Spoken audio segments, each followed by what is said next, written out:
नमस्कार बच्चों, गणित की आज की कक्षा में आपका स्वागत है। बच्चों, आशा है कि आप बहुत अच्छे से अपनी पढ़ाई कर रहे होंगे। आज का हमारा चैप्टर है कक्षा 6 में विषय गणित पाठ 9 लंब और समांतर रेखाएं। बच्चों, लंब और समांतर रेखाओं के पाठ में आपसे ये अपेक्षा की जाती है कि आज आप लंब रेखाओं तथा समांतर रेखाओं की अवधारणा को समझ लेंगे और आप समांतर रेखाओं के बीच की दूरी की समानता को समझ लेंगे। चलिए बच्चों, गणित की पिछली कक्षा में आपने ज्यामितीय अवधारणाओं के बारे में अवश्य पढ़ा था। आप अपने आसपास बहुत सी चीज़ें देख रहे हैं, जैसे किताब, मेज, कुर्सी, टीवी और पेन, कॉपी, बहुत सी चीज़ें आप देख रहे हैं। क्या ये सब क्या हैं? ये सब वस्तुओं की आकृतियां हैं और ज्यामितीय अवधारणाओं के अंतर्गत आप इन वस्तुओं के बारे में ही, इन वस्तुओं की आकृतियों के बारे में ही अध्ययन करते रहे हैं। बहुत सी आकृतियां, जैसे इस पुस्तक को ही लें जो आपको दिखाई दे रही है। ये पुस्तकें कैसी हैं? समतल हैं। यदि हम यहाँ पे इस घनाभ को देखते हैं और बॉक्स को देखते हैं तो वह भी समतल है। यदि हम सेब को और गोले को देखते हैं तो वह वक्रतल हैं। और कुछ ऐसी भी आकृतियाँ होती हैं जो समतल के साथ साथ वक्रतल भी होती हैं, जैसे बेलन।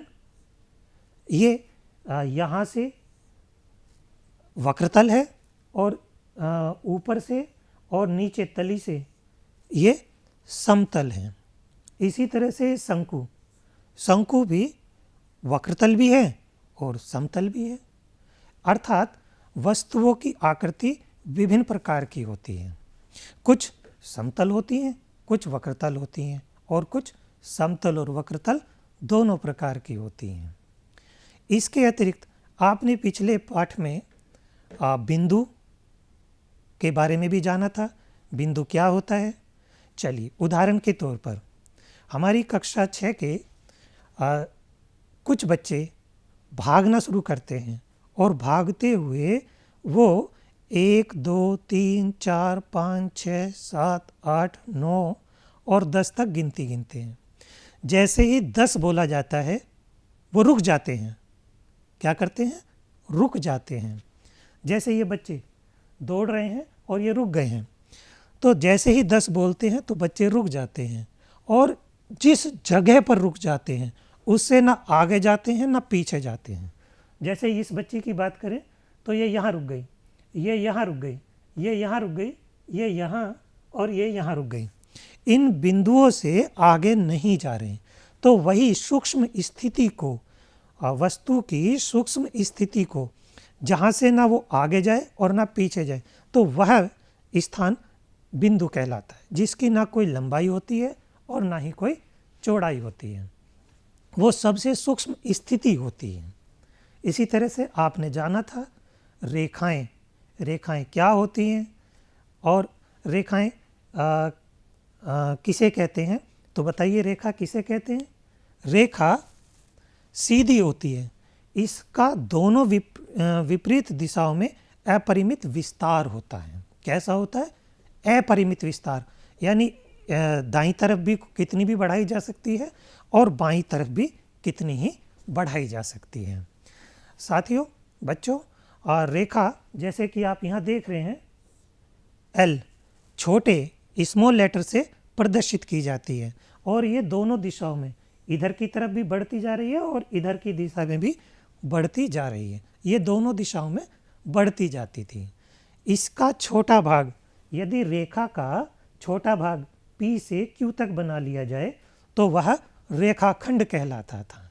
वह रेखाखंड, रेखा का छोटा भाग, जिसके दो अंत बिंदु होते थे। पहला बिंदु P और दूसरा बिंदु Q।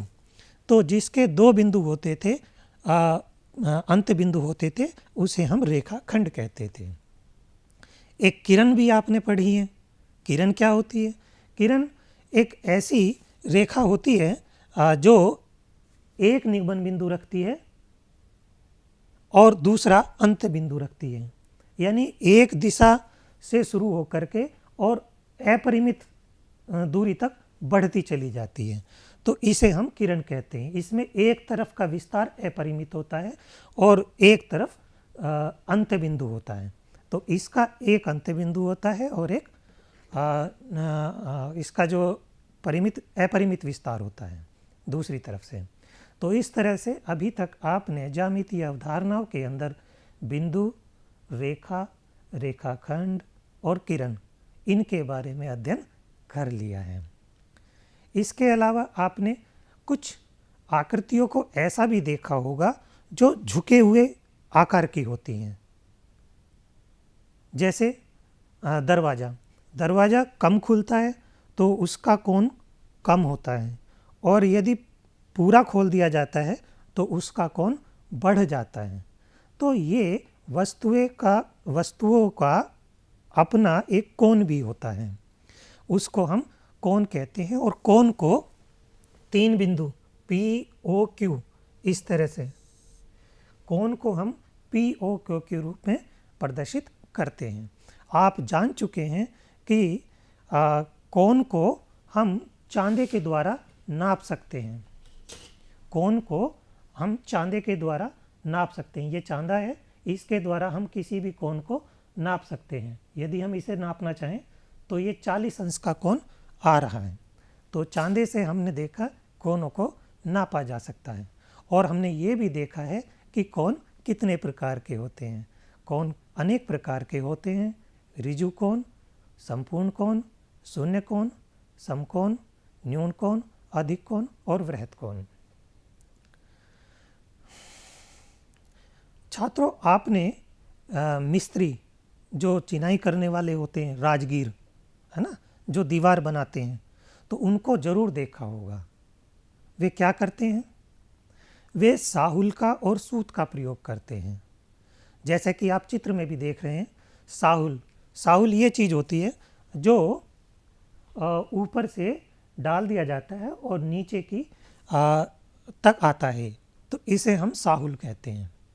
और सूत ये होता है, ये वाला। तो आपने साहुल और सूत का प्रयोग करते हुए राजगीर को जरूर देखा होगा, मिस्त्री को जरूर देखा होगा। तो क्या आप बता सकते हैं कि वो इनका प्रयोग क्यों कर रहा है? बताइए। चलिए मैं बताता हूँ। ये जो है, यदि हम बात करते हैं सबसे पहले इसकी साहुल की, तो साहुल को डालकर राजगीर ये देखता है कि ये जमीन और ये दीवार, जमीन दीवार आपस में लंबवत है या नहीं, यानी दीवार जमीन के लंबवत है या नहीं। ये वाला जो कोण है ये 90 अंश है या नहीं, इस चीज़ को देखने के लिए, समकोण को देखने के लिए वो साहुल का प्रयोग करता है। इसको डाल करके वो देख लेता है कि इसका जो कोण है वो जमीन के लंबवत है कि नहीं। एक बात बताइए, यदि दीवार लंबवत ना हुई, सीधी खड़ी ना हुई, कुछ तिरछी हो गई, तो क्या होगा? वो गिर सकती है। इसलिए वो कब नहीं गिरेगी? जब वो बिल्कुल सीधी खड़ी रहे, यानी जमीन यानी भूमि यानी भूतल के एकदम समकोण पर हो, लंबवत हो, तो वह दीवार खड़ी रह सकती है। ठीक है। अब यहाँ की बात करते हैं सूत की। सूत का प्रयोग राजगीर कब करता है? जब वो दीवार की ईंटों की परतों को समांतर रखना चाहता है, जिससे कोई भी ईंट दूसरी ईंट से बाहर न निकल जाए, सब एक ही लाइन में, एक ही रेखा में समांतर रहें, इसलिए वह सूत का प्रयोग करता है। अब हमने जाना कि यहाँ वो लंबवत रखने की कोशिश करता है और इसमें समांतर रखने की कोशिश करता है। अब सवाल ये है कि ये लंबवत और समांतर रेखाएं क्या होती हैं। लंब रूप रेखाएं और समांतर रेखाएं क्या होती हैं। आप अपनी पुस्तक देखिए, ये आपकी पुस्तक है और इस पुस्तक का कोना देखिए किस तरह का है। आपके पास पुस्तक है, पुस्तक के प्रत्येक पन्ने को देखिए, हर पन्ना का जो कोना है वह समकोण है। कैसा है? समकोण है। तो यदि दो रेखाएं परस्पर समकोण पर हों तो वो रेखाएं एक दूसरे पर लंब रेखाएं कहलाती हैं। जैसे कि ये वाली रेखा, एक ये रेखा है, एक ये रेखा है और आपस में 90 अंश पर हैं। तो जब दो रेखाएं आपस में 90 अंश पर यानी समकोण पर प्रतिच्छेदित होती हैं तो वह लंब रेखाएं कहलाती हैं। हमारा ये एक पेज है, लंब और समांतर रेखाओं का पेज है, और यहाँ पे भी आप देख रहे हैं ये जो कोना बन रहा है ये, तो प्रत्येक पन्ने का जो कोना आपको दिखाई दे रहा है वो किस तरह का है? वहाँ दो रेखाएं 90 अंश पर या समकोण पर मिल रहे हैं। तो ये दो रेखाएं समकोण पर मिलती हैं तो वह लंब रेखाएं कहलाती हैं। हम इस चित्र के माध्यम से भी देख सकते हैं कि पी क्यू एक लाइन है, ये पी क्यू एक रेखा है और दूसरी रेखा क्यू आर है। इन दो रेखाओं के बीच में समकोण बना हुआ है, 90 अंश का कोण बना हुआ है। ठीक, तो जब 90 अंश का कोण बना हुआ है तो ये कैसा हो गया? ये वाला जो कोण बना हुआ है 90 अंश का बना हुआ है, तो ये रेखा पी क्यू और क्यू आर कैसी हुई? लंब रूप रेखाएं हुई, लंबवत रेखाएं हुई। और हम इसको इस तरह से भी लिख सकते हैं, पी क्यू लंबवत है क्यू आर के, पी क्यू लंबवत है क्यू आर के। तो जब दो रेखाएं समकोण पर प्रतिच्छेदित होती हों तो उसे हम लंब रेखाएं कहते हैं। तो हमने क्या जाना कि जब दो रेखाएं आपस में लंब या 90 डिग्री पर मिलती हैं, समकोण पर प्रतिच्छेदित होती हैं। यहाँ देख लीजिए एस आर और क्यू आर,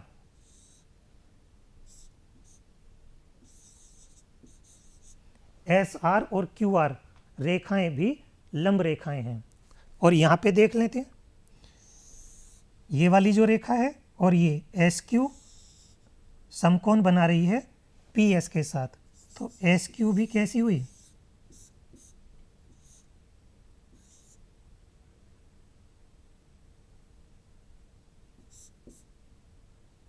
एस क्यू नहीं कहेंगे, हम इसे एस आर कहेंगे।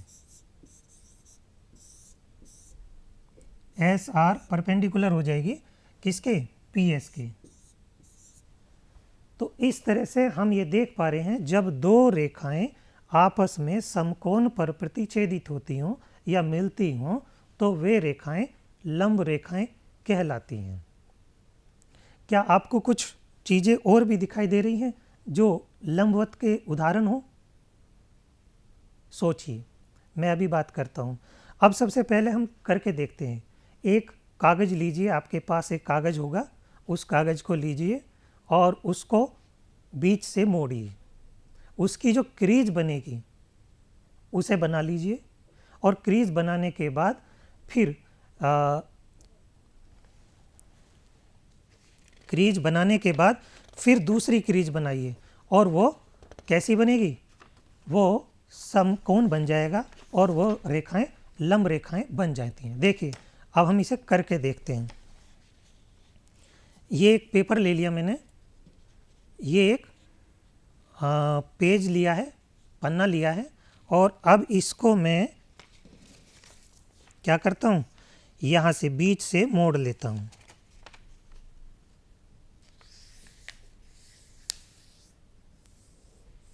तो ये एक रेखा बन गई, ये जो क्रीज बन गई है ये एक रेखा की क्रीज बन गई है, ये आपको दिख रही है, ठीक है ना। अब मैं इसके लंब रेखा बनाना चाहता हूँ, तो क्या करूं, फिर मैं इसी को उठा करके ये दूसरी तरफ से मोड़ देता हूं और उसी रेखा के ऊपर इस रेखा को ले आता हूं। ये इस तरह से मोड़ लिया।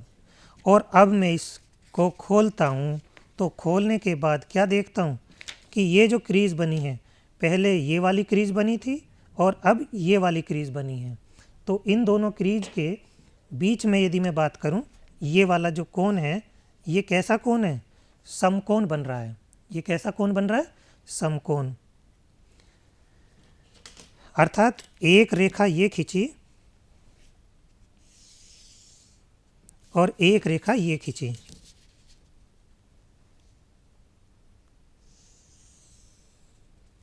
ठीक है ना। इन दो रेखाओं के बीच में समकोण बन जाता है, 90 अंश का कोण बन जाता है। तो ये दोनों रेखाएं, रेखा ए बी और रेखा सी डी, ये दोनों कैसी हुई, ये लंब रेखा हुई। कैसी हुई, लंब रेखा। ये क्या बनी, लंब रेखा बनी है, ठीक है। तो इस तरह से हम जान पाए कि सबसे पहले हम ए बी के अनुदिश इसको मोड़ते हैं और फिर ए को बी के ऊपर ले आते हैं। तो जो एक क्रीज बनती है ये वाली, ओ बिंदु पर ये आपस में मिल रहे हैं, प्रतिच्छेदित हो रही हैं। तो ये जो कोण बना ये समकोण बनता है और समकोण बनने पर ही रेखाएं लंब रेखाएं कहलाती हैं। इस पेज का ये वाला कोना भी आप कैसा देख रहे हैं, ये समकोण पर मिल रहा है। तो ये वाला रेखा और ये वाली रेखा भी लंब रेखा है। इधर वाली ये वाली रेखा और ये वाली रेखा भी आपस में लंब रेखाएं हैं, क्योंकि ये भी 90 अंश पर मिल रही हैं। इस पेज का ये वाली रेखा और ये वाली रेखा भी लंब रेखाएं हैं, क्योंकि ये भी 90 अंश का कोण बना रही हैं। तो जहाँ समकोण बनता हो वह लंब रेखाएं होती हैं और ये वाला कोण भी हमारा लंब रेखाएं निर्धारित करता है।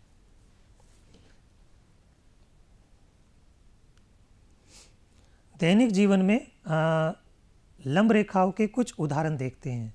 क्या आप कुछ चीज़ें ऐसी बता सकते हैं, कुछ वस्तुएं ऐसी बता सकते हैं जो लंब रेखा का उदाहरण हो? चलिए देखते हैं। ब्लैक बोर्ड, ब्लैक बोर्ड को आपने देखा होगा, श्यामपट्ट आप सब जानते हैं। ये श्यामपट्ट है और श्यामपट्ट का यदि मैं देखूं, ये वाला कोना कैसा है, 90 अंश पर हर समकोण है। तो ये रेखाएं, ये वाला रेखा और ये वाली रेखा कैसी हो जाएगी, समकोण पर आ रही हैं, तो ये लंब रेखाएं हो जाएंगी। इसके अलावा हमारी पुस्तक के पेज के प्रत्येक कोना वह भी लंब रेखाओं को प्रदर्शित करता है। किसको प्रदर्शित करता है बच्चों, लंब रेखाओं को। तो ये कोना देख लीजिए, ये लंब रेखा को प्रदर्शित कर रहा है।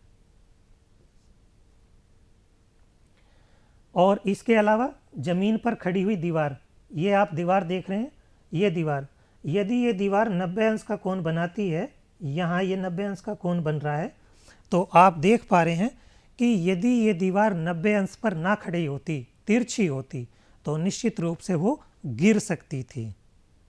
तो बहुत सी चीज़ें ऐसी होती हैं जो लंबवत होती हैं। अभी हमने देखा कि ब्लैक बोर्ड के कोने, चाहे ये वाला कोना देख लें हम, चाहे ये वाला, चाहे ये कोना देखते हैं, चाहे ये देखते हैं, चाहे ये देखते हैं या ये देखते हैं, चारों कोने समकोण पर मिल रहे हैं। तो ये भुजाएं हमारी यहाँ पे रेखाएं लंब रेखाएं हैं। इसी तरह से पेज के जो चारों कोने हैं, ये वाला कोना या ये वाला कोना या ये कोना या ये कोना, चारों कोने लंब रेखाओं को प्रदर्शित करते हैं, क्योंकि यहाँ सब कोने 90 अंश पर मिल रहे हैं। ये वाला कोना भी 90 अंश पर मिल रहा है।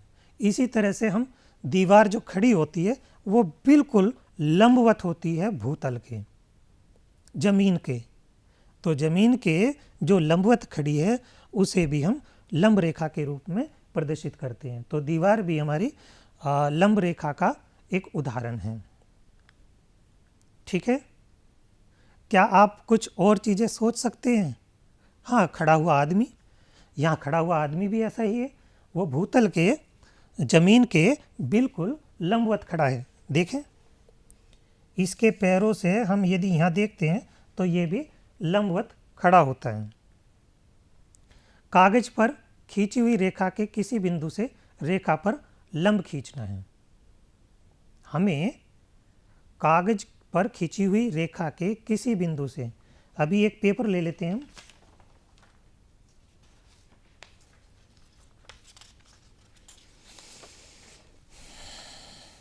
एक पेपर लेते हैं और एक पेपर पर एक रेखा खींच लेते हैं।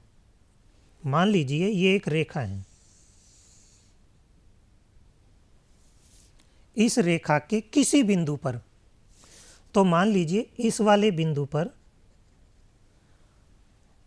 बिंदु पर हमें एक लंब रेखा खींचनी है। तो हम कैसे खींचेंगे? हम ऐसे खींचेंगे कि इस बिंदु को हम पकड़ लेते हैं और जो रेखा है उसको एक दूसरे के ऊपर ले आते हैं और वहाँ तक लाते हैं जहाँ ये बिंदु है।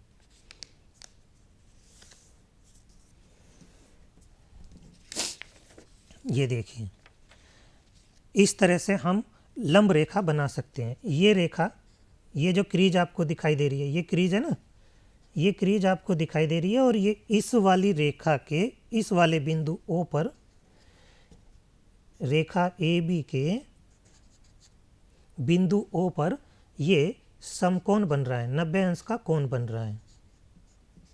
क्या बन रहा है? समकोण। तो समकोण की वजह से ये कैसी रेखा हो गई? इस बिंदु पर लंब रेखा हो गई। ठीक है, चलिए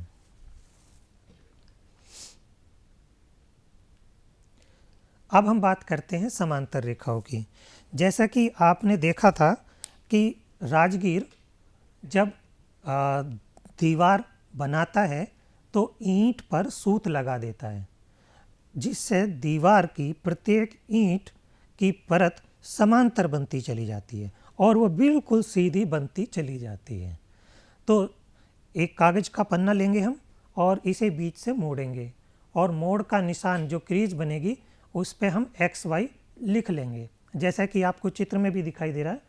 ये चित्र है, एक कागज का पन्ना लिया हमने और इसके बीच से हमने इसको मोड़ लिया XY। तो इस तरह से जो ये XY बना है,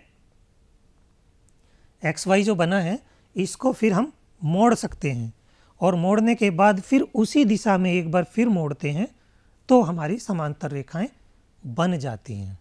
चलिए करके देखते हैं।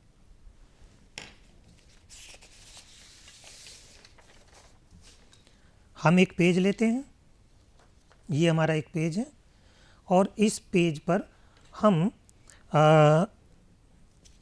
इस तरह से बना लीजिए। चलिए एक बार मोड़ लीजिए, ये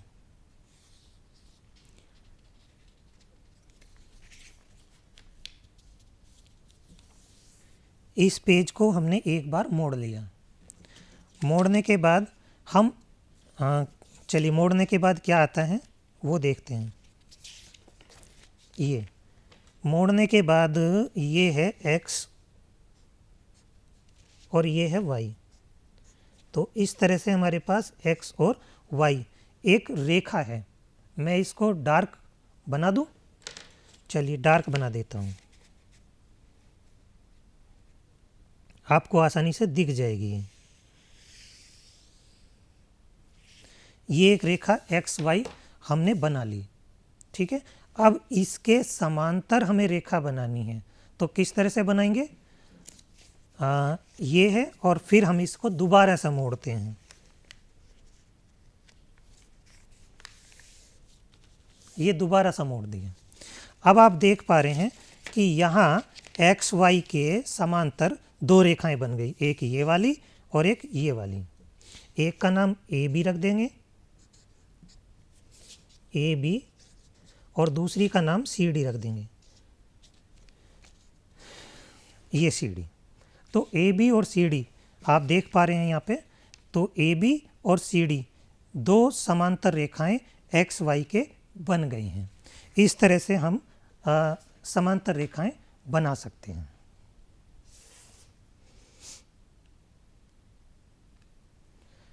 तो एक ही तल में स्थित वे रेखाएं जो सदैव समान दूरी पर रहती हैं। आप देखेंगे कि ये समान दूरी पर हैं। यहाँ पे आपको मैं दिखा दूँ, यहाँ से देखेंगे आप, ये जो दूरी है ये लगभग 2.5 इंच है और यहाँ पे भी इसकी 2.5 इंच आ रही है। तो समांतर रेखाओं के बीच की दूरी हमेशा समान रहती हैं और वे कभी भी प्रतिच्छेद नहीं करती हैं, कभी भी आपस में नहीं मिलती हैं। और इन्हें हम A B parallel to C D इस तरह से लिखते हैं।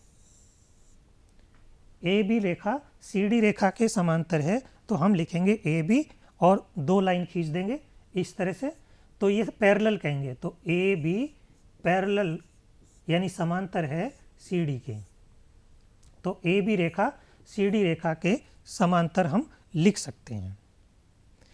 क्या दैनिक जीवन में हमने कुछ समांतर रेखाएं देखी हैं, कभी देखी हैं? अब बताइए, कुछ उदाहरण दीजिए।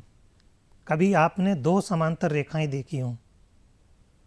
हाँ, बहुत सारी वस्तुएं हैं जो समांतर होती हैं। अभी हमने ब्लैक बोर्ड के बारे में आपको बताया था। तो ब्लैक बोर्ड की भी आमने सामने की भुजाओं को आप देखोगे तो वह समांतर होती हैं। देख लीजिए, वे कभी भी आपस में नहीं मिल रही हैं। एक ये भुजा और एक ये भुजा, ये सीधी चली गई हैं, कभी भी प्रतिच्छेद नहीं होती हैं और चली जाती हैं। इसी तरह से ये वाली भुजा और ये वाली भुजा भी समांतर हैं, ठीक है ना। और ये स्केल आप देख रहे हैं, तो स्केल भी कैसा है? समांतर रेखाएं हैं। इसकी ये वाली भुजा और ये वाली भुजा समांतर बनती चली जाएंगी। किताब भी हमारी समांतर रेखाएं होती हैं, आमने सामने की भुजाएं। इस कागज़ का भी आप देखेंगे, ये वाला सिरा और ये वाला भुजा, ये दोनों भी समांतर हैं। ये वाली भुजा और ये वाली भुजा भी समांतर होती हैं। तो हमने अपने हमने कमरे को भी देखा। कमरे की आमने सामने की दीवार भी समांतर होती हैं, चाहे इस वाले इधर बाईं साइड की और राइट साइड की दोनों दीवारें जो हैं आपस में समांतर होंगी। इसी तरह से आपने कुछ और भी देखा है क्या? हाँ, रेल की पटरियाँ भी आपस में समांतर होती हैं। वो बहुत दूर तक चली जाती हैं, उनके बीच की दूरी हमेशा बराबर रहती है और वो कभी भी मिलती नहीं हैं, आपस में नहीं मिलती हैं। तो इस तरह से हमारे दैनिक जीवन में बहुत सी चीज़ें समांतर रेखाओं का उदाहरण होती हैं। अब एक कागज़ को मोड़कर उस पर बनी एक रेखा के समांतर मोड़ के निशान बनाने हैं। तो हमने आपको बता भी दिया है, कागज़ को मोड़ करके ये मैंने बताया था आपको, ये बताया था कि कागज़ को मोड़ करके हम किस तरह से समांतर रेखा बना सकते हैं। इस वाली रेखा के समांतर रेखा बनानी है तो हम इस तरह से मोड़ लेंगे और फिर इसे दोबारा से मोड़ लेंगे, तो वह उसी रेखा के समांतर बन जाती है। चलिए आओ करके देखते हैं। क्या देखें? यहाँ कहा जा रहा है कि उपयुक्त चित्रों में समांतर और लंब रेखा खंडों के युग्म लिखने हैं। तो यहाँ EF और AC कैसी दिखाई दे रही है आपको? ये समांतर रेखाएं दिख रही हैं। तो EF समांतर है AC के, और यहाँ पे SR और PQ समांतर हैं। SR समांतर है PQ के, है ना। और इसी तरह से SP समांतर हो रही है RQ के। SP समांतर है RQ। SP समांतर हो रही है RQ के। इधर देखते हैं तो ON और LM, ON और LM आपस में समांतर हैं। इसी तरह से ये वाली LO किसके समांतर है? MN रेखा के समांतर है। इस वाले चित्र में देखें, XY UV के समांतर है। XY समांतर है UV के। इस वाले में देखें XW किसके समांतर है? बताइए, एक्स डब्ल्यू समांतर है यू जेड, और एक ये और ये भी समांतर हैं, तो लिखें वाई जेड समांतर है वी डब्ल्यू के। क्या कोई यहाँ पे लंब रेखा भी है? हाँ, लंब रेखा भी है। ये 90 अंश का जो कोण बन रहा है आर क्यू लंब है क्यू टी के।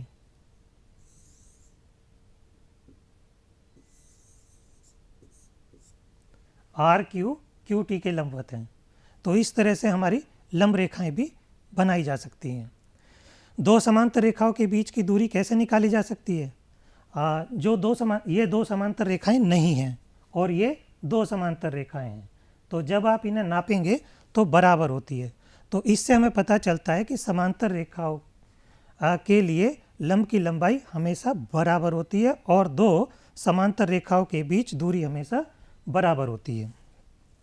दो समांतर रेखाओं के बीच की दूरी हमेशा बराबर रहती है। आओ करके सीखें। अपने आसपास की वस्तुओं के समांतर रेखा के युग्मों के 4 उदाहरण आपको देने हैं। तो 4 उदाहरण आप दे सकते हैं कौन कौन सी समांतर रेखाएं होती हैं। जैसे श्यामपट्ट बताया था, रेल की पटरियां बताई गई थी, है ना। इस तरह से 4 चीज़ें आप बताइए और चित्र देखिएगा। और इसमें कहा जा रहा है कि ए बी 3 सेंटीमीटर है। ये ए बी 3 है तो सी डी की लंबाई बतानी है, तो वो भी 3 ही हो जाएगी, क्योंकि समांतर रेखाओं के बीच की दूरी हमेशा बराबर होती है। हमने ये सीखा कि दो प्रतिच्छेद करने वाली रेखाएं जिनके बीच का कोण 90 अंश होता है वो परस्पर लंब रेखाएं कहलाती हैं, और जो दो रेखाएं कभी भी आपस में प्रतिच्छेद ना करें और सीधी चली जाएं उसे हम समांतर रेखाएं कहते हैं। और दो समांतर रेखाओं के बीच की दूरी हमेशा बराबर होती है, समान होती है। आपके लिए घर से करने के लिए असाइनमेंट है, वो ये है कि अपने आसपास की कुछ वस्तुओं के उदाहरण लिखने हैं आपको जो लंब रेखा के युग्म में हों, और कुछ ऐसे उदाहरण देने हैं जो समांतर रेखा के युग्म में हों। ठीक है, आप इसे करके लाएंगे।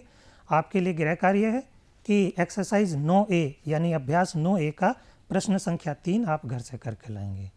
आशा है कि आपको आज का पाठ बहुत अच्छा लगा होगा। आपने बहुत कुछ सीखा, आपने लंब रेखाएं और समांतर रेखाओं के बारे में जाना। धन्यवाद।